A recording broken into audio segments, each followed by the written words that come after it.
Bonjour, Benoît Giroir. Je suis le président de la coopérative de solidarité Gym X à Saint-Jérôme. Ensuite est arrivée votre mesure de confinement qui est venue nous fermer directement dans notre haute saison. On a donc perdu à ce moment-là 150 000 $ de revenus en 3 mois.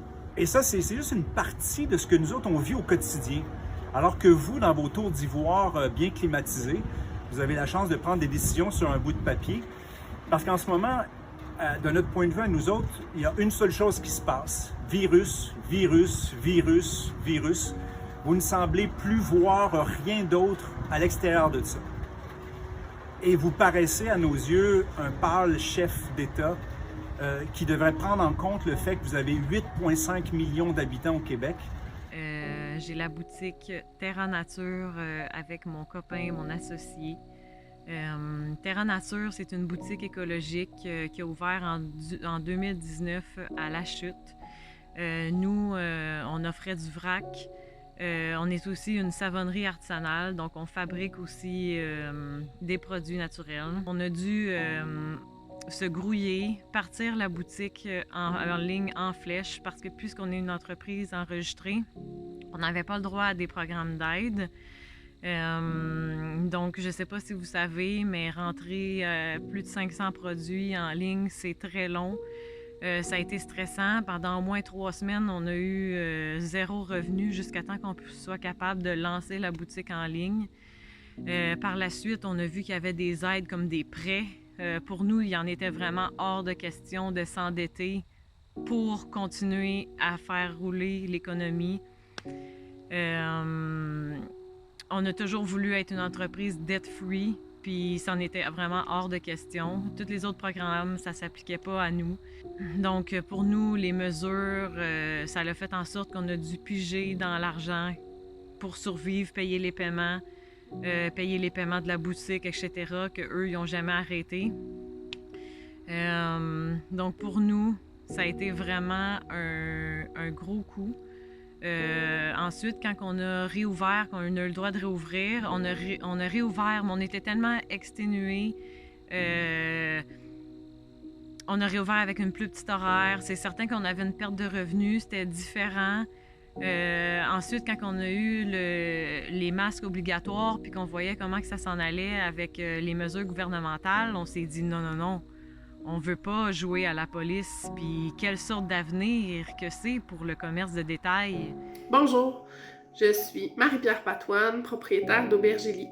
Mon entreprise, c'est une auberge jeunesse à Saint-Jean-Port-Joli, au cœur du village, en Chaudière-Appalaches. Comme vous savez, le confinement est arrivé. J'ai fermé mon entreprise du mi-mars à la fin juin. Les auberges jeunesse ont eu le droit d'ouvrir seulement à la fin juin. Ce qui est différent des autres entreprises, c'est que nous, il y a des espaces communs, là. On n'a pas pu ouvrir en mai comme tout le monde. Le gouvernement se posait des questions comment ça allait fonctionner. Donc, ils nous ont fermé les cuisines communes, les espaces communs, les salons et les terrasses. Donc, tous les espaces qui étaient communs, qui faisaient en sorte que cet hébergement-là était encore plus de qualité, ça a dû fermer. Là, avec la nouvelle phase 2 du COVID, Chaudière-Appalaches est tombée en zone rouge. Et puis, le gouvernement s'est ravisé. Ma région, Montmagny-Lillet, est revenu comme orange. Fait qu'on est tombé rouge, mais pas finalement, on est revenu orange. On n'est jamais tombé rouge. Mais ça a fait en sorte que j'ai eu que des annulations pour le mois d'octobre et novembre. Donc, j'ai perdu des milliers de dollars. Des milliers de dollars que j'avais déjà perdu beaucoup avant.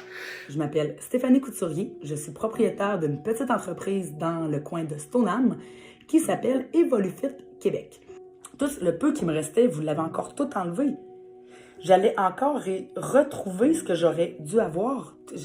La liste des écoles, elle est là. Les contrats que j'ai perdus sont là. Mais vous jouez avec ma tête à chaque fois. Savez-vous c'est quoi la santé mentale?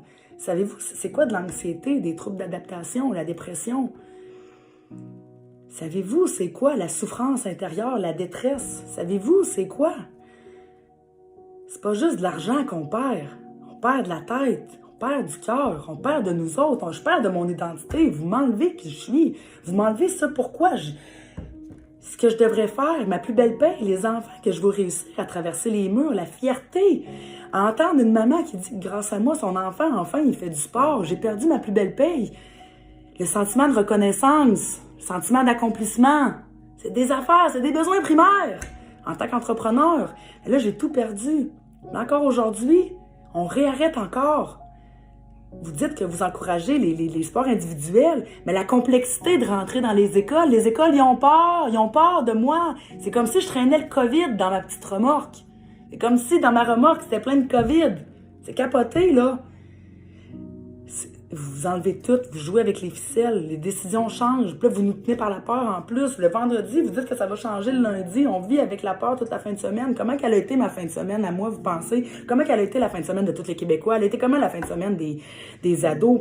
Les gens vulnérables, il y en a plein. Il y a les aînés qu'il faut protéger, il y a tout le monde. Je suis d'accord avec vos mesures d'hygiène, on se lave les mains, on fait tout ça. Mais les gens vulnérables, il y a autre chose aussi que les aînés. Il y a tous les entrepreneurs, il y a toutes les mamans, il y a tous les parents, il y a tous les enfants. Pas juste de l'argent qu'on perd, on perd de la tête, on perd de la santé mentale. On meurt par en dedans. C'est ça qui arrive au Québec présentement. Bonjour, je m'appelle Joël Gratton. Je suis propriétaire des 4 Fers en l'air. Cette année, c'est ma 21e année que je suis en affaires. Moi, j'ai des camps de jour. J'ai aussi compagnie de location de jeux gonflables et organisation d'événements. Donc, on s'entend, cette année, ça a été assez difficile. Tous les événements ont été cancellés. Donc, que ce soit, moi j'avais beaucoup de contrats dans le parascolaire, on faisait des cours pour le parascolaire, on louait des jeux gonflables pour le parascolaire et tout ça a été annulé. On faisait aussi des événements, tous les événements Saint-Jean-Baptiste, Fête du Canada, Fête du Travail et ainsi de suite, les grands événements à grand déploiement, tout a été annulé. Donc, jusqu'à maintenant, 0 plus 0 est égal 0 en revenus. Et quand je montre aux enfants comment faire la conduite de balle, je vais faire un rapprochement avec la vision du gouvernement présentement. Okay? La conduite de balle, c'est tout simplement avancer avec le ballon sur le terrain. Donc, la majorité des jeunes, quand ils commencent, ils regardent seulement le ballon, ils regardent par terre. Donc, le gouvernement, si je peux faire le rapprochement, c'est que présentement, le gouvernement est concentré uniquement sur les cas de COVID et les décès, ce qui est politiquement plus viable que de se concentrer sur d'autres choses. Mais moi, je dis aux jeunes, qu'est-ce qui arrive si tu te promènes toujours la tête vers le bas en regardant seulement le ballon? Bien là, ils s'empressent, des petits gars et des petites filles de 6 ans, ils connaissent la réponse. À 6 ans, ils connaissent la réponse. Bien, c'est simple, Joël. On va foncer dans un adversaire. J'ai dit, bonne réponse, exactement ça. Donc, qu'est-ce qu'il faut faire pour éviter de foncer dans un adversaire? Facile, Joël. Il faut lever la tête, il faut lever les yeux. Bonne réponse encore une fois.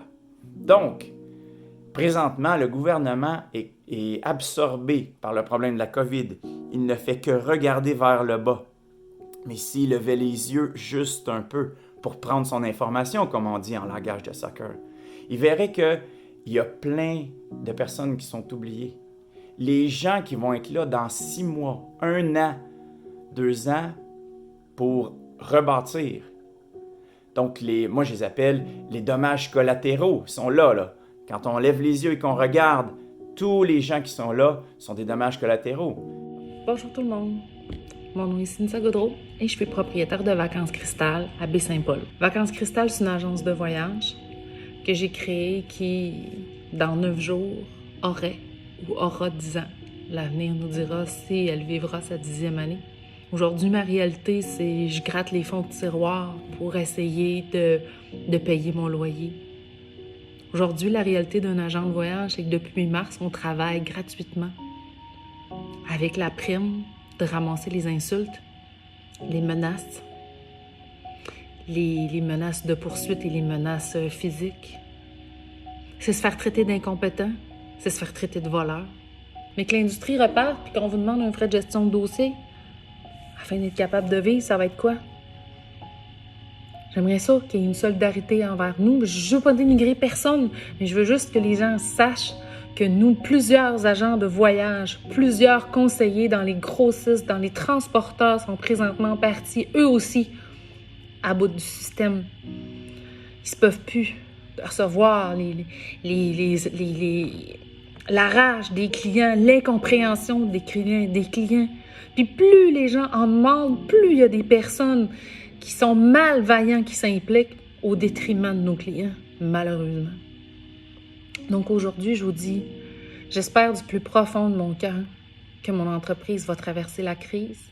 J'espère du plus profond de mon cœur que M. Legault va faire quelque chose pour les agents de voyage.